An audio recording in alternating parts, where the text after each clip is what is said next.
Good morning. This is your reading lesson for Friday, April 17th.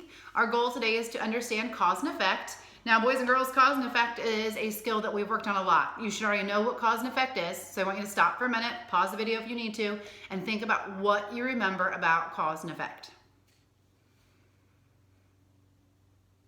Okay, I'm hoping what you said is that when we think about cause and effect, we think about how something happens and it makes something else happen next. Now, what is important to remember with that cause and effect relationship is that it's not just a sequence of events, okay? It is something that happens and it makes something happen next. So you might remember in the classroom, we've had the Angry Birds poster hanging up years ago. I know kids loved Angry Birds, so I don't know if you still do, but in the Angry Birds game, the bird is thrown over here, hits the pigs in their homes and their towers, and knocks them down. So that is one thing making the other thing happen next. When the bird hits them, it makes them fall down, okay? So one thing makes something else happen next.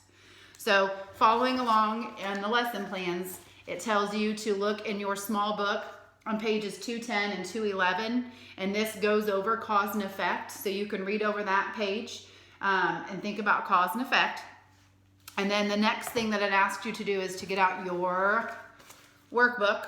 And in your workbook, there's a story called How to Build a Snowman. Now, if it were me, I would tear that page out because otherwise it's kind of hard to read that sideways.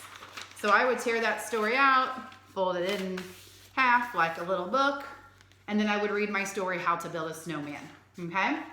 When you're finished with the story, How to Build a Snowman, on page 265 in your workbook, there are questions for you to answer to show that you understand how cause and effect works.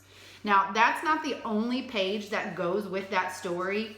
We didn't assign the other page, but if you're looking for more work on the cause and effect, or parents, if you're looking for more, you can always turn and do these extra pages that are in the workbook. I'm flipping through right now to try to find the extra one that goes with the snowman. Of course, I'm not finding, oh, here we go. It's on 270, and it wouldn't be a bad one to practice because on this one, they're actually asking students to fill in their answers, and some of these are writing complete sentences, which is something we always need to practice with. So there are other resources in here. I just wanted to point that out because I don't think I have yet, that you could do other pages as well for some extra help. So once you have finished that assignment, then the other one that wasn't a choice, it was an actual assignment, was this page, 262 in your workbook. Now, for some reason that your student has this filled out already, you could just create another one on scrap paper. But what we're asking you to do is to think of your own examples of cause and effect that you could write down, and you could fill in the oval and in the rectangle here. So I'm thinking cause and effect, like, oh, here's one that's been happening a lot here at my house. Owen and Cooper are constantly chewing their fingernails, even though I keep telling them how important it is to keep their hands out of their mouth, especially right now.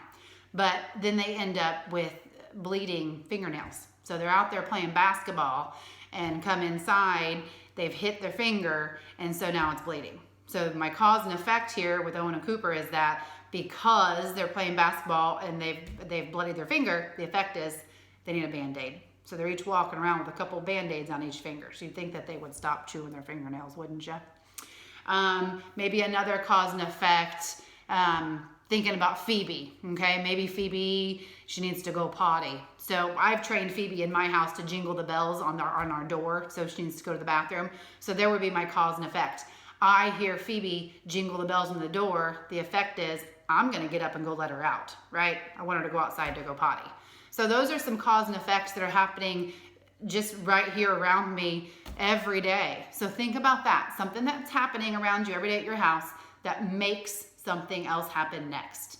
So the length of this video might not be as long as some of those other reading ones that you're used to, because remember that this was a review skill.